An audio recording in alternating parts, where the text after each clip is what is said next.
তো এখন হচ্ছে আমরা অসমোসিস নিয়ে সুন্দর মতনে আলোচনা করব, ঠিক আছে? তো আসো অসমোসিস সম্পর্কে জানি। অসমোসিসের উদাহরণ দেখি আগে, সবার আগে।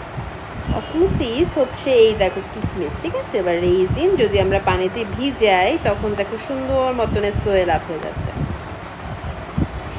রেজিন পানিতে ভিজালে এই দেখো শুকনো রেজিন, এগুলো সুন্দর মতন আমরা যখন পানিতে ভিজাই তখন এটা সোয়েল আপ হয়ে যাচ্ছে। এই যে ড্রাই রেজিনটা ওয়াটারে সোয়েল হয়ে যাচ্ছে, এটাই হচ্ছে অসমোসিস। এটা অসমোসিসের উদাহরণ। আসো এবার আমরা ডিটেলসে যাই, একেবারে ঢুকি, রেজিনের ভেতরে ঢুকে দেখি আসলে অসমোসিসটা হচ্ছে কিভাবে। হ্যাঁ, তো এই দেখো, এই হচ্ছে আমাদের, এটা আমি একটা রেজিন এঁকেছি, রেজিনের কালার। ওকে, এ দেখো আমি একটা রেজিন এঁকেছি এখানে, এই জায়গাটা হচ্ছে রেজিন, এবং এই যে রেজিনের এই বর্ডারটা সে পানি হচ্ছে এখানে। তাহলে ঠিক অনেকটা এরকম, এই যে রেজিন, এখানে যে ওয়াটার, রেজিন ওয়াটার, ঠিক এরকম এই জায়গাতে হচ্ছে আমার রেজিনটা, আর তার চারপাশ জুড়ে রয়েছে ওয়াটার। হ্যাঁ, তো এই যে রেজিন, এই রেজিন আর ওয়াটারের মাঝে একটা হচ্ছে সুন্দর কি আছে বলো তো, একটা মেমব্রেন আছে। আমরা দেখব যে এটা হচ্ছে সেই মেমব্রেনটা, এটা হচ্ছে সেই মেমব্রেনটা, এটা হচ্ছে রেজিন আর ওয়াটারের মাঝখানে মেমব্রেন, এবং এই মেমব্রেনটা হচ্ছে সিলেক্টিভলি পারমিয়েবল। হ্যাঁ, পারমিয়েবল মানে হচ্ছে সিলেক্টিভলি পারমিয়েবল কেন বলা হয় বলো তো? কেন এটা সিলেক্টিভলি পারমিয়েবল? কারণ এখানে নর্মালি কি হয়, পারমিয়েবল যদি আমি শব্দটাকে বলি, পারমিয়েবল শব্দটা বললে বোঝা যাবে যে একটা মেমব্রেন, তার মধ্য দিয়ে সব কিছু ট্রান্সপোর্ট হতে পারে। বাট যদি আমরা বলি সিলেক্টিভলি পারমিয়েবল, তার মানে নির্দিষ্ট কিছু জিনিস এখান দিয়ে পারমিয়েবল হয়, বা নির্দিষ্ট জিনিস এখান দিয়ে সুন্দর মতনে যাতায়াত করতে পারে, তাকে বলা হয়ে থাকে সিলেক্টিভলি পারমিয়েবল। তাহলে এখানে কে যাতায়াত করে? এখানে শুধুমাত্র ওয়াটার যাতায়াত করতে পারে, ঠিক আছে, সলিড যাতায়াত করতে পারে না, শুধুমাত্র সলভেন্ট যাতায়াত করতে পারে, এমন মেমব্রেন আছে রেজিনে। তাহলে রেজিনের দেখো, রেজিনের ভেতরে ওয়াটার ঢুকে যায়। হ্যাঁ, যেহেতু ওয়াটার শুধুমাত্র এখানে পারমিয়েবল, তাহলে রেজিনের ভেতরে ওয়াটার ঢুকে যায়, ঢুকে রেজিনটাকে ফুলিয়ে ফেলে, ঠিক আছে, রেজিনটা সোয়েল আপ হয়ে যায়। আসো, dry resin in the water and then it swell. এখানে দেখো সেমি পারমিয়েবল একটা মেমব্রেন আছে, মেমব্রেন দিয়ে সুন্দর মতনে আমি এটাকে সেপারেট করেছি ওয়াটার সলিউশনের থেকে রেজিনটাকে। তাহলে একটা জিনিস আমাকে এখানে বুঝতে হবে, অসমোসিসটা তাহলে এখানে কিভাবে হচ্ছে? এটা হচ্ছে আমাদের প্রশ্নটা, অসমোসিসটা তাহলে এখানে কিভাবে হচ্ছে বলো তো? আচ্ছা, অসমোসিসটা কেন হচ্ছে, কিভাবে হচ্ছে, এটা হচ্ছে আমাদের প্রশ্ন। হ্যাঁ, তার আগে একটা জিনিস দেখে নাও, এই যে রেজিনের ভেতরে এই যে পানি ঢুকছে, এই প্রসেসটাই কিন্তু অসমোসিস, আমরা আগে বলেছি, তাই না? তাহলে রেজিনের ভেতরে হচ্ছে ওয়াটার, কি আছে রেজিনের ভেতরে? আছে হচ্ছে এই যে ওয়াটার আছে আর সুগার আছে, ঠিক আছে, রেজিনের ভেতরে আছে হচ্ছে ওয়াটার আর সুগার। তাহলে রেজিনের বাইরে কি আছে? বাইরে আছে হচ্ছে ওয়াটার। তাহলে রেজিনের বাইরে হচ্ছে ওয়াটার বেশি, তাই না? আর রেজিনের ভেতরে ওয়াটার কম শুকনো অবস্থায়। হ্যাঁ, তারপরে কি হলো, ওয়াটার সুন্দর মতনে রেজিনের ভেতরে ঢুকে যাবে, কারণ সলভেন্টের যে কনসেন্ট্রেশন সেটা বাইরে বেশি, ভেতরে কম। আমাদের ন্যাচারাল, প্রকৃতির ন্যাচারাল নিয়ম কি, তাই না? শূন্য স্থান পূরণ করা, ঠিক আছে, সবসময় যেই জায়গা থেকে যে জায়গায় বেশি, সেই জায়গা থেকে যে জায়গায় কম, সেই জায়গায় যাওয়ার একটা টেন্ডেন্সি আছে, ঠিক আছে, এটা হচ্ছে ন্যাচারাল একটা নিয়ম। তাহলে এখানে সলভেন্ট, এই যে বাইরে সলভেন্টটা হচ্ছে একদম বেশি, আর এখানে সলভেন্ট হচ্ছে কম, তাহলে সলভেন্ট বাইরে থেকে ভেতরে আসছে। এটাই হচ্ছে অসমোসিসের বেসিক কথাবার্তা, যে এই যে বাইরে থেকে সলভেন্ট সুন্দর মতনে ভেতরে ঢুকছে, এই যে এই প্রসেসটা, এটাই হচ্ছে অসমোসিসের প্রসেস, যে সলভেন্ট বাইরে থেকে ভেতরে ঢুকছে। কিন্তু একটা জিনিস খেয়াল করো, যে সলভেন্ট বাইরে বেশি ভেতরে কম, কিন্তু আমি যদি প্রশ্ন করি সলিউশনের কনসেন্ট্রেশন কোথায় বেশি কোথায় কম, কোথায় সলিউশনের কনসেন্ট্রেশন বেশি? সলিউশনের কনসেন্ট্রেশন কিন্তু আমাদের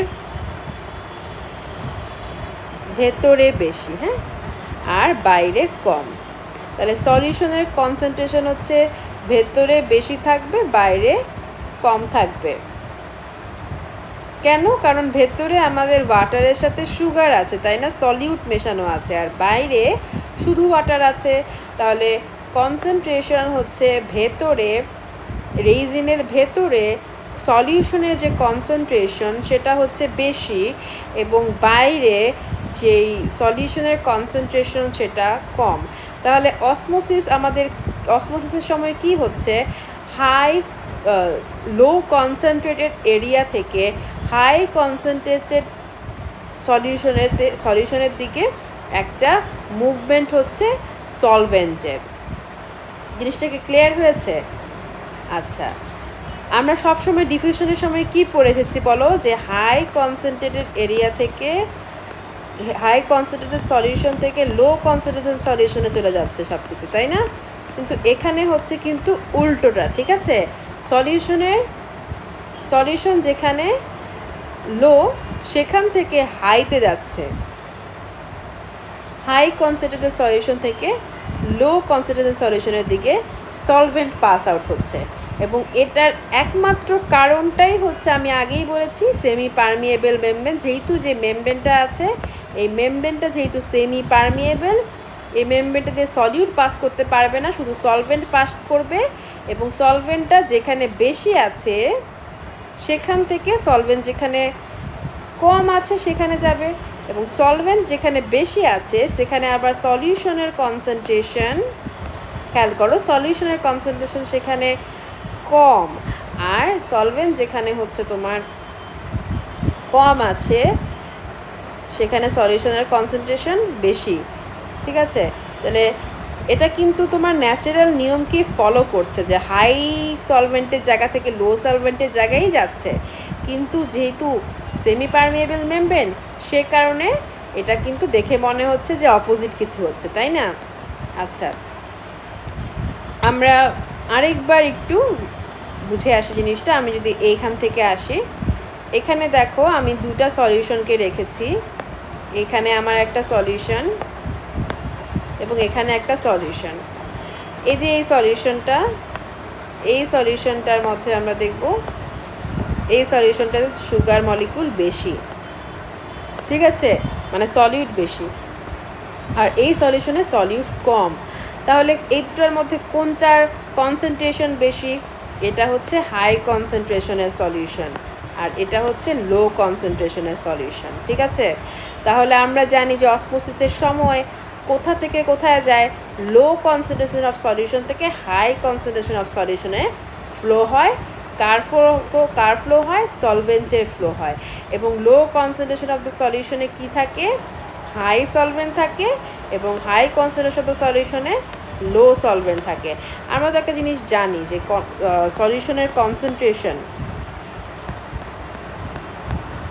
ডিপেন্ড করে হচ্ছে সলিউটের উপর আর হচ্ছে সলভেন্টের উপর। দেখো, যদি আমাদের সলিউট বাড়ে তাহলে কনসেন্ট্রেশন বাড়বে, সলভেন্ট যদি বাড়ে তাহলে কনসেন্ট্রেশন কমবে। দেখো, কনসেন্ট্রেশন অফ দ্য সলিউশনের সাথে সলভেন্টের সম্পর্ক কিন্তু পুরাপুরি ইনভার্সলি প্রপোর্শনাল, ঠিক আছে? এই কারণে কিন্তু আমরা যখন বলেছি লো কনসেন্ট্রেশন অফ দ্য সলিউশন থেকে হাই কনসেন্ট্রেশন অফ দ্য সলিউশনে যাচ্ছে, তখন হাই সলভেন্ট থেকে লো সলভেন্টে যাচ্ছে। আচ্ছা, আশা করি তোমরা বুঝতে পেরেছো। দেখো, টু সলিউশন অফ ডিফারেন্ট কনসেন্ট্রেশনকে যদি আমি রাখি, having same solid and solvent. দেখো সলিড এখানে সেম, এই দুই সলিউশনে কিন্তু সলিড আর সলভেন্ট সেম।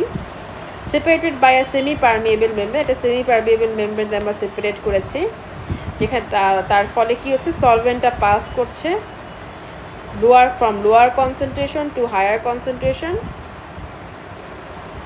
এটাই হচ্ছে ডিফিউশন অসমোসিসের সংজ্ঞা। তারপর তো বললাম যে কেন এটাকে সিলেক্টিভলি পারমিয়েবল মেমব্রেন আমরা বললাম, কারণ শুধুমাত্র এখান দিয়ে সলভেন্ট পাস করতে পারছে। দেখো সলভেন্ট সুন্দর মতন এখানে পাস করে এইখানে ডেন্সিটিটা এখানে হচ্ছে সলভেন্টের পরিমাণও বেড়ে গেল। এরপরে কী হয়, দেখো দুটোতেই কনসেন্ট্রেশন সমান হয়ে গেল, এখানেও কনসেন্ট্রেশন সমান, এখানেও কনসেন্ট্রেশন সমান, সলিউশনের কনসেন্ট্রেশন দু জায়গায় সমান হয়ে গেল। তাহলে এই হচ্ছে মেনলি অসমোসিস। তাহলে আমরা ইন জেনারেল এত প্যাচ পোস্ট যদি আমাদের মনে থাকে, মনে রাখবো একটা জিনিস সবসময় মনে রাখতে হবে, ডিফিউশনের সময় হাই কনসেন্ট্রেশন অফ সলিউশন থেকে লো কনসেন্ট্রেশন অফ সলিউশনে পাস হবে, আর যখন অসমোসিস হবে তখন লো কনসেন্ট্রেশন অফ সলিউশন থেকে হাই কনসেন্ট্রেশন অফ সলিউশনে পাস হবে। এবং এই অসমোসিসের ক্ষেত্রে এটা কেন হয়, এটাই আমরা এতক্ষণ ভেঙে ভেঙে বুঝালাম, যে সিলেক্টিভলি পারমিয়েবল মেমব্রেন থাকার কারণে, শুধুমাত্র সলভেন্টের পাস হওয়ার কারণে সলভেন্ট তার বেশি যেখানে আছে সেখান থেকে কম জায়গায় যায়, এবং সেই কারণেই কিন্তু এই ঘটনাটা ঘটে। আসো এরবার আমরা অ্যাবজর্পশন অফ দ্য ওয়াটারে যাই। অ্যাবজর্পশন অফ দ্য ওয়াটারটা কি, এটা হচ্ছে ওয়াটারের অ্যাবজর্পশন কীভাবে হচ্ছে এটা নিয়ে আমরা একটু কথাবার্তা বলবো, একটু আমরা মাথা ঠান্ডা করে শুনি। হ্যাঁ, ঠিক আছে। তো ওয়াটারের অ্যাবজর্পশন কীভাবে হচ্ছে আমরা প্রথমেই জেনে নিই ক্যাপিলারি ওয়াটার কি। এই দেখো এখানে কিছু তোমার সয়েল পার্টিকেল আছে, এই যে সয়েল পার্টিকেল, ওই সয়েল পার্টিকেলের মধ্যে যে ওয়াটারটা আছে এটাকেই বলা হয়ে থাকে ক্যাপিলারি ওয়াটার। তাহলে সয়েল পার্টিকেলের মধ্যে যে ওয়াটার আছে সেটাকে বলা হয়ে থাকে ক্যাপিলারি ওয়াটার। তো এখন এই যে ক্যাপিলারি ওয়াটার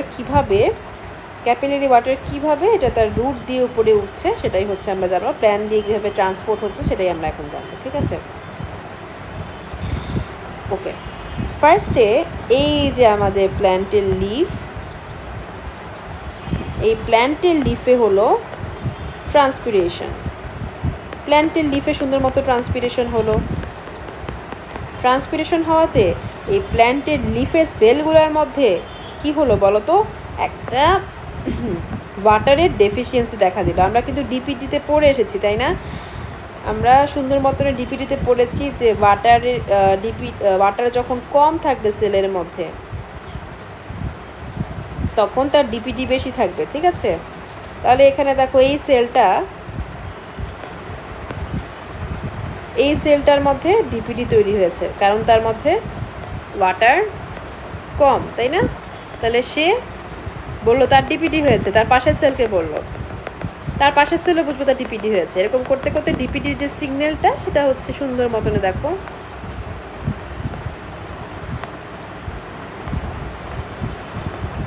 একদম রুট পর্যন্ত চলে যাবে।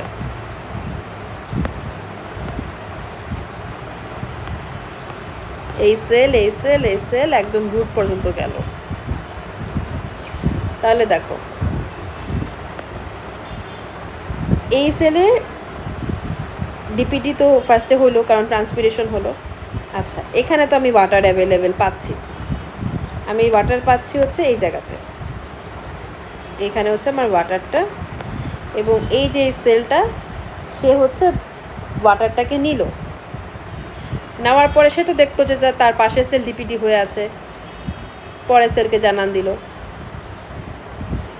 মানে ধরো এখানে এই সেলটা ওয়াটার নিল, ধর ফার্স্ট সেলটা ওয়াটার নিল রুট থেকে, মানে রুটের পাশে যে ক্যাপিলারি ওয়াটার, এই প্রথম সেলটা ওয়াটার নিল, নেওয়ার পরে সে দেখলো তার পাশের সেল তো আল্লাহ ডিপিটি হয়ে বসে আছে।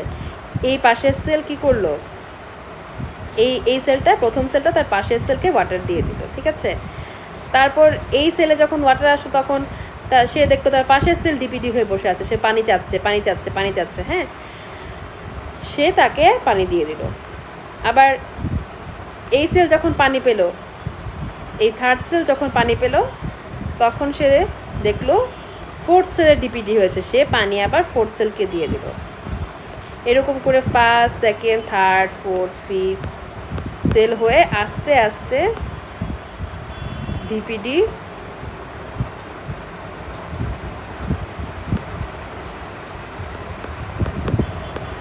ঠিক আছে, আস্তে আস্তে উপরে উঠছে। হ্যাঁ, তো এরকম করে পানি দেখো উপরে উঠছে, এক সেল আর এক সেলেরকে পানি দিয়ে দিচ্ছে। আচ্ছা, তাহলে এই হচ্ছে মেনলি প্রসেসটা। প্রথমে তো ট্রান্সপিরেশন হলো, ট্রান্সপিরেশন হওয়ার পরে এই সেল থেকে পানি চলে গেল, চলে যাওয়ার পরে এই সেলের মধ্যে পানির অভাব দেখা দিল, এই সেলটা আবার এই সেলকে পানি দিয়ে দিল, পরে এই সেলেও পানির অভাব দেখা দিল। এরকম করে করে কি হলো দেখো, সব সেলের মধ্যে পানির অভাব দেখা দিল, ডিপিডি দেখা দিল, তাই না? এবং ডিপিডি যখন রুট পর্যন্ত পৌঁছাইলো তখন এই যে ফার্স্ট সেলটা কি করলো, সে পানি নিয়ে নিল, নিয়ে তার পাশের সেলগুলোকে সাপ্লাই করতে থাকলো। এরকম করে করে আস্তে আস্তে আস্তে আস্তে পানি আবার উপরে উঠে পড়লো। তো ডিপিডি এবং হচ্ছে ওয়াটার ডেফিসিয়েন্টের যে ব্যাপারগুলো সেগুলো আমরা একটা ক্লাসে আলোচনা করেছি।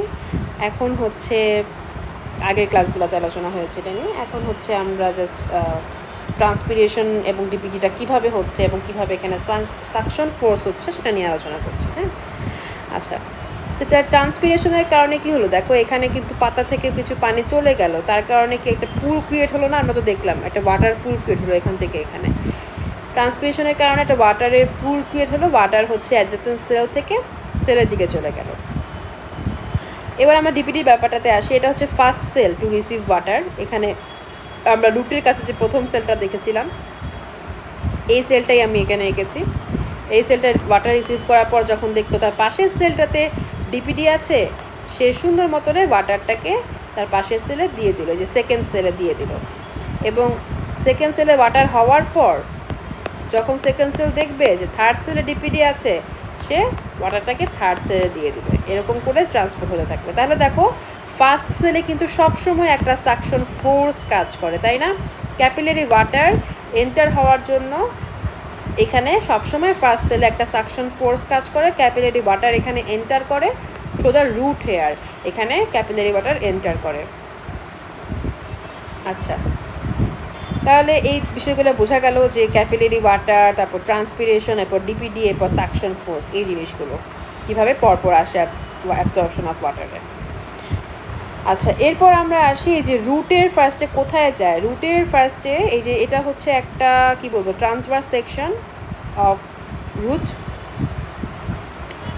আচ্ছা, তো ফার্স্টে হচ্ছে ট্রান্সভার্স সেকশন করার পরে আমরা দেখতে পারবো যে রুট অথবা স্টেম ট্রান্সভার্স সেকশন করলে আমরা কিন্তু ফার্স্টে এপিডার্মিস পাবো, তারপর কর্টেক্স পাবো, এরপর পেরিসাইকেল পাবো এবং তারপর ভাস্কুলার বান্ডেল পাবো। কথাগুলো তোমাদের কাছে একটু নতুন শব্দ মনে হতে পারে, আমরা আস্তে আস্তে যদি ফ্যামিলিয়ার হয়ে যায় তাহলে কিন্তু বিষয়গুলো সহজ হয়ে যাবে। ঠিক আছে, এপিডার্মিস দেখো, প্রথমেই দেখো উপরে কি আছে, এটা হচ্ছে ডার্মিস বা ত্বক, তাই না? স্কিন প্ল্যান্টের। তার নিচে এপি মানে কি, এপিডার্মিস, তার নিচেই থাকবে হচ্ছে এপিডার্মিস।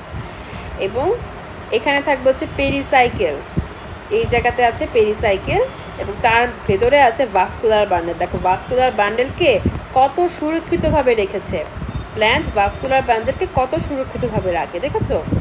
আচ্ছা, তাহলে রুট কি করবে, কর্টেক্স দিয়ে পানি ঢুকিয়ে দিল। ঢুকানোর পরে এই যে কর্টেক্সের যে মেমব্রেনগুলো দেখো, এটা কত থিন, অনেক থিন। সে সুন্দর মতনে ট্রান্সপোর্ট করছে এবং এই কর্টেক্স থেকে আলটিমেটলি বাকি জায়গাগুলোতে ট্রান্সপোর্ট হবে। সে এপিডার্মিসে যাবে পানিটা, তারপর পানিটা যাবে হচ্ছে ভাস্কুলার বান্ডেলে। ভাস্কুলার বান্ডেল মানে কি, ভাস্কুলার বান্ডেল মানে জাইলেম এবং ফ্লোয়েম দুটাকে একসাথে বলা হয়ে থাকে ভাস্কুলার বান্ডেল। তাহলে কর্টেক্স থেকে পানি সরাসরি এপিডার্মিসে যাবে এবং ভাস্কুলার বান্ডেলে যাবে। আরেকটা ব্যাপার হচ্ছে কর্টেক্সেই কেন যাবে, কর্টেক্সের প্রথমেই যাওয়ার কারণটা হচ্ছে কর্টেক্সের সেলগুলো অনেক পারমিয়েবল হয় এবং সুন্দর মতনে ওয়াটার ট্রান্সমিট করতে পারছে, সে কারণে কর্টেক্সে প্রথমে যাবে, তারপর এপিডার্মিসে, তারপর পেরিসাইকেল হয়ে, এই যে এটা তো পেরিসাইকেল হয়ে পরে এই যে ভাস্কুলার বান্ডেল করতে যাচ্ছে। দেখো এটা হচ্ছে পেরিসাইকেল এবং এটা হচ্ছে ভাস্কুলার বান্ডেল। ঠিক আছে, তাহলে এই হচ্ছে পানির ফ্লোটা। এই যে রুটে ঢোকার পরে রুটের কর্টেক্সে গেল, রুটের এপিডার্মিডিসে গেল, এপিডার্মিসে গেল, এরপর তারপরে গেল হচ্ছে রুটের পেরিসাইকেল এবং রুটের ভাস্কুলার বান্ডেল। এবং আমরা একটু দেখি, এই দেখো এই যে ওয়াটার ঢুকলো, ঢোকার পরে হচ্ছে এপিডার্মিসে গেল, তারপরে সুন্দর মতন এসে জাইলেম ফ্লুইড বা ভাস্কুলার বান্ডেলের দিকে গেল এবং জাইলেম হয়ে সুন্দর মতনে পৌঁছাচ্ছে কোথায়, লিফে পৌঁছে যাচ্ছে। জাইলেম হয়ে সুন্দর মতনে লিফে পৌঁছে যাচ্ছে আমাদের ওয়াটারটা। আমরা কিন্তু সেলস আপের অ্যাসেন্ডিংয়ের যে সময় দেখেছিলাম যে সাই করে জাইলেম দিয়ে পুরো পাতার মেসোফিলে চলে যাচ্ছে। তাহলে এই হচ্ছে মেনলি অ্যাবজর্পশন অফ ওয়াটার।